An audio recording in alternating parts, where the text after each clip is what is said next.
apply to teaching? Yeah, you'll see, that's what I'm saying, it's completely open-ended. There are some ideas, but they're kind of metaphorical and abstract, and we'll see them as they emerge in front of us.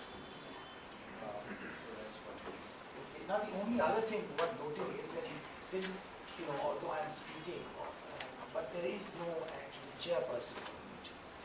So we have to observe some internal disciplining element.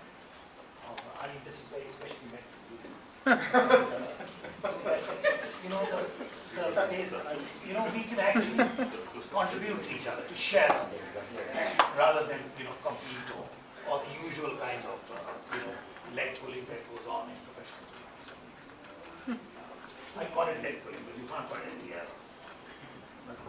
But really the idea is to, share your ideas, share our ideas. And therefore there is also a chair. But we can only raise hands if we are disagreeing person if you want. So that's all I have to say. So over to Ashok.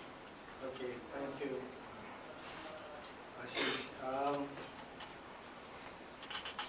The Kamla Rahija Institute, the Kamla Rahija Vidyanidhi Institute of Architecture in Mumbai, has an annual kind of a festival thing, and at the end of that they bring out a little booklet where they ask various faculty members, etc., and some students to contribute to that booklet, and it's an annual affair. And they asked me to kind of guest edit that book. And Rohan Shivkumar, who is their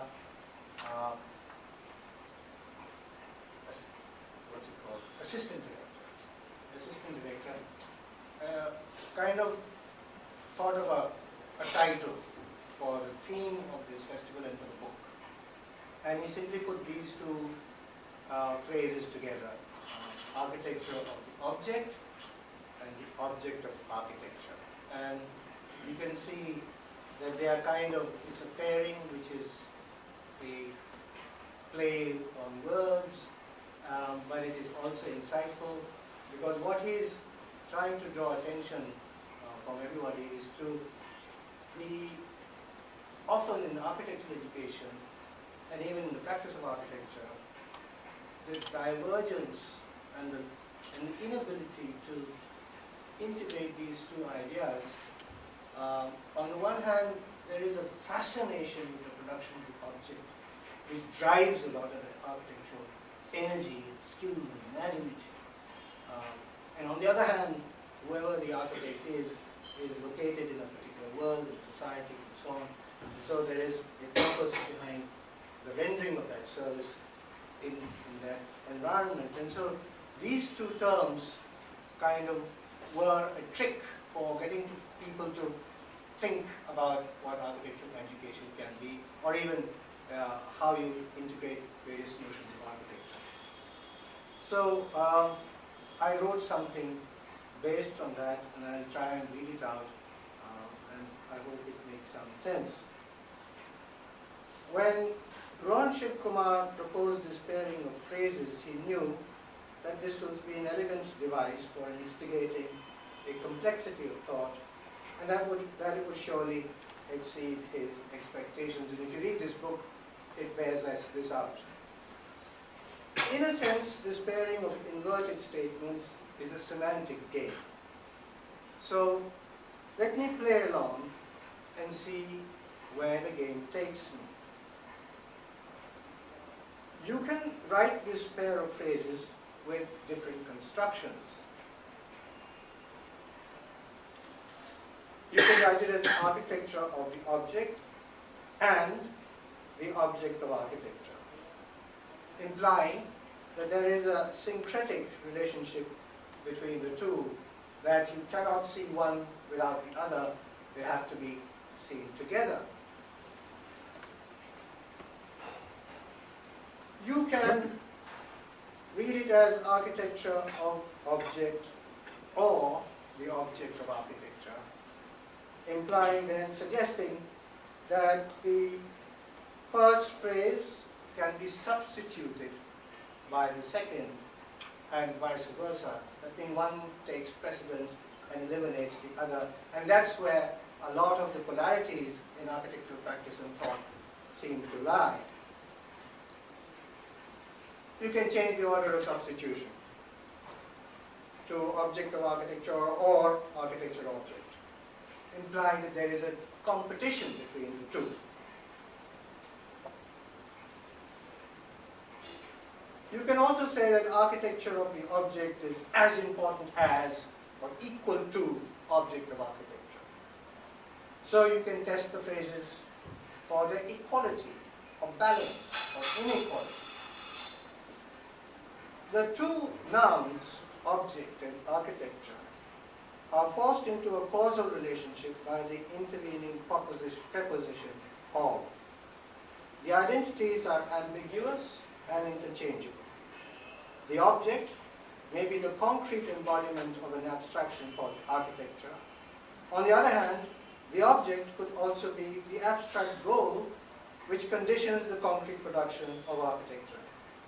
So you may have an ambiguous topological relationship, which is like this.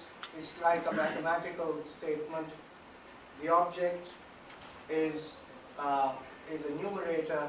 The architecture is a numerator, or the object is a numerator in a statement, in a sort of a mathematical formation, where the nominator, not the numerator, nominator, the nominator is modified by the denominator's operation.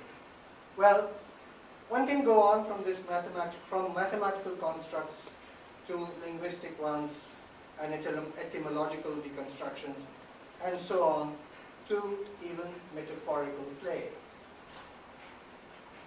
A wheel of solipsistic cycles, a cycle that repeats itself, referring to itself constantly, is an attractive metaphor, because you don't see the distinction between the two. One runs into the other. And now this wheel can also roll along an axis of time. So it's almost like a complete description of what we want to say. It's like, here it is, everything is put together, you can't tell one from the other, and this can then carry on and grow and develop over time. Another irresistible metaphor comes to mind, that of the womb and the embryo. The object is contained and nurtured by the surrounding field of architecture, which is in turn ensconced in a wider ecology. The embryo will one day become the womb. Now this metaphor has brought me to a point. It raises the question of whether architecture and object are autonomous, or whether they are dependent on an external agent. Did I forget that hidden hand, the creative spirit, the designer, the Vastu Shilpi? Where does she belong in these constructions? The Vastu Shilpi is, without doubt, the critical agent who qualifies all the relationships of object and architecture that we constructed above. Without her intentions, her power of thought and imagination, neither architecture nor the object exist. And where does she acquire her kala? What of the Shilpa Pathshala, which ascribes the status to the Shilpi, of being a Shilpi? And ironically, this has illusions of being a creator, all right? So it has kind of metaphysical illusions that we are in some, sometimes people say, just a great musician will say, कि मैं तो सिर्फ ऊपर वाले के लिए एक साधन हूँ जिससे ये कला आपके पास पहुँच रही है. So I'm like the embodiment of something supernatural and almost like an avatar. So ironically, like any avatar of the creative Godhead, she too is bound by the human condition of life lived on earth despite her transcendent spirit. Now, in such a metaphorical construct, the Shilpa Pathshala is not a Devasthan. It is located in the material world. And it is neither Vanaprastha nor Sannyas. It is an initiation into Grihastha. When she graduates from the